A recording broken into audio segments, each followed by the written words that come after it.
Halo guys, bersama saya lagi dalam Alright Nopo Channel.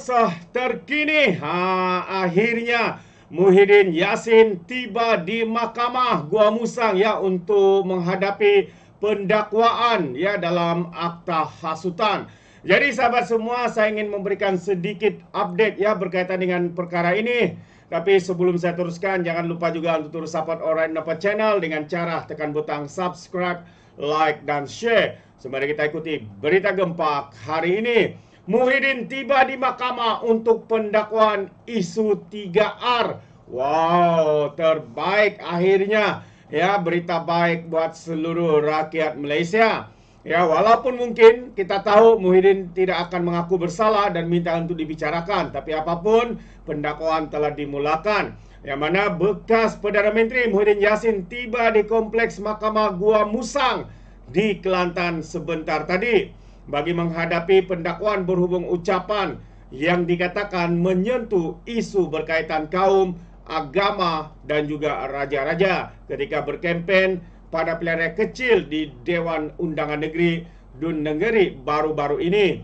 Ketibaan Muhyiddin yang juga pengurusi Perikatan Nasional pada jam 8.43 pagi diiringi beberapa pemimpin tertinggi Perikatan Nasional, antaranya Setiausaha Agung Hamzah Zainuddin dan Ketua Penerangan Muhammad Azmin Ali.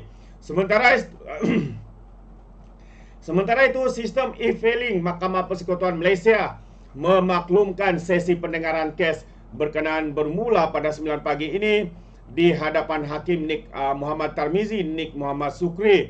Jadi semalam Ketua Polis Negara itu Tan Sri Razarudin Husain mengesahkan bahawa Muhyiddin akan didakwa mengikut Seksyen 4-1 Akta Hasutan 1948 selepas pihaknya menerima arahan Pejabat Peguam Negara. Sebelum ini tular melalui media sosial ucapan ahli Parlimen Pagar itu yang dikatakan menyentuh kewibawaan Sultan Pahang Al-Sultan Abdullah Riyatuddin Al-Mustafa Billah ketika baginda menjadi Yang di-Pertuan Agong yang ke-16. Itu dia. Dengan jelas sebenarnya apa yang dikatakan oleh Muhyiddin itu bukan satu kronologi seperti yang dibuat ataupun cubaan daripada pemimpin-pemimpin bersatu yang mengatakan kononnya Muhyiddin cuma mahu untuk menyatakan kronologi, jalan cerita dan sebagainya.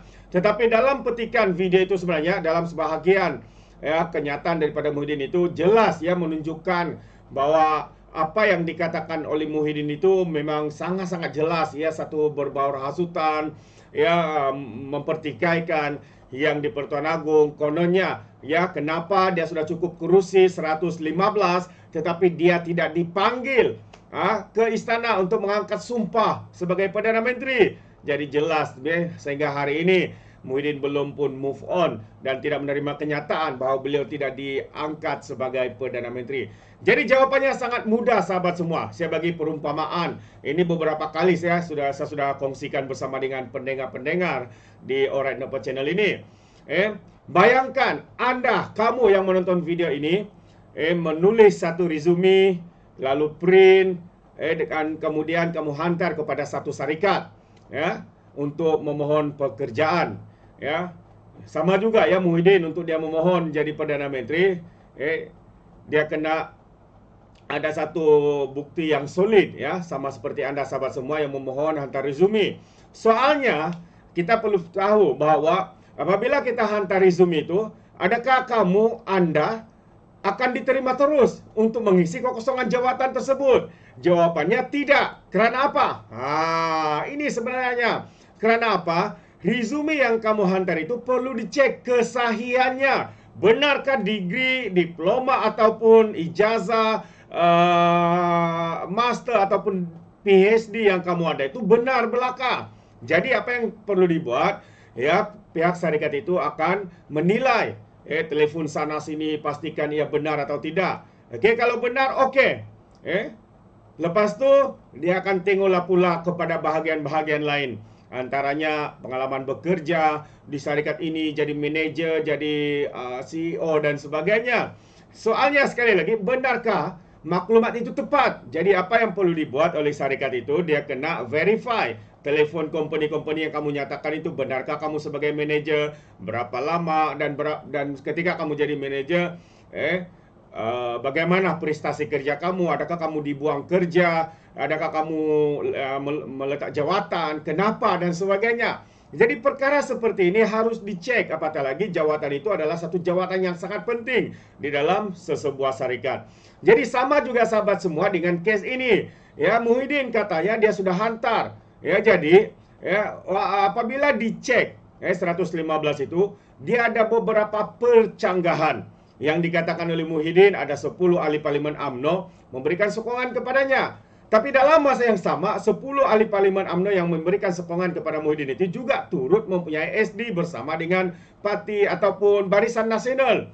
Yang mana Barisan Nasional ini secara emblok memberikan sokongan kepada Datuk Seri Anwar Ibrahim. Jadi itu adalah satu sakwa sangka yang harus diselidik. Benarkah ada 10? Benarkah ada 10 yang Muhyiddin katakan? Begitu juga dengan UMNO. Jadi ya, apa yang kita lihat keputusan dan tindakan yang dibuat oleh Yang di-Pertuan Agong itu untuk mendapatkan hikmah nasihat daripada peguam negara, daripada Majlis Raja-Raja dan sebagainya, itu adalah satu tindakan yang tepat bagi kita rakyat yang melihat semua ini. Ya, bukan satu keputusan yang sembrono yang boleh dibuat, kerana jawatan yang dipohon, ya, jawatan Perdana Menteri itu adalah satu jawatan yang sangat penting buat negara kita. Pemimpin nomor 1 dalam pentadbiran negara. Jadi dia tidak harus dibuat secara sembrono.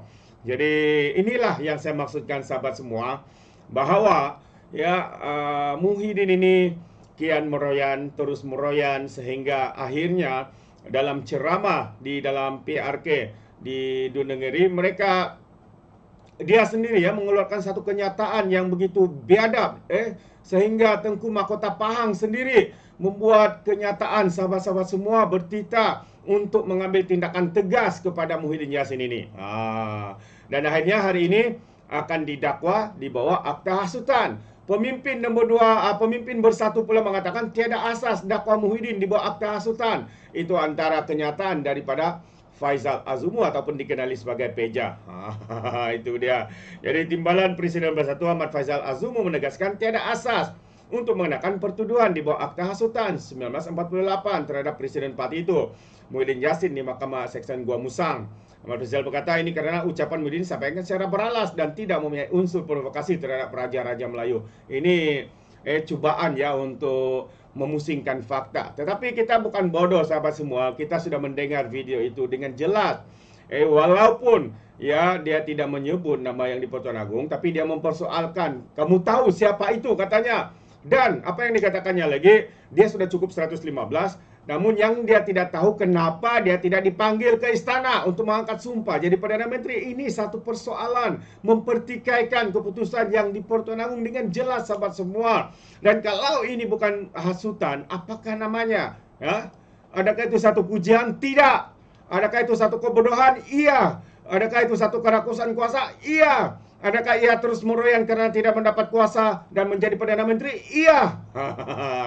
Jadi sahabat semua, ini pandangan saya. Bagaimana dengan Anda? Anda boleh berikan komen Anda di dalam ruangan komen. Jadi terima kasih. Izinkan saya untuk mengundurkan diri. Dan seperti biasa, peribahasa mengatakan, tak apa pun kangkap 2 tahun keinginan.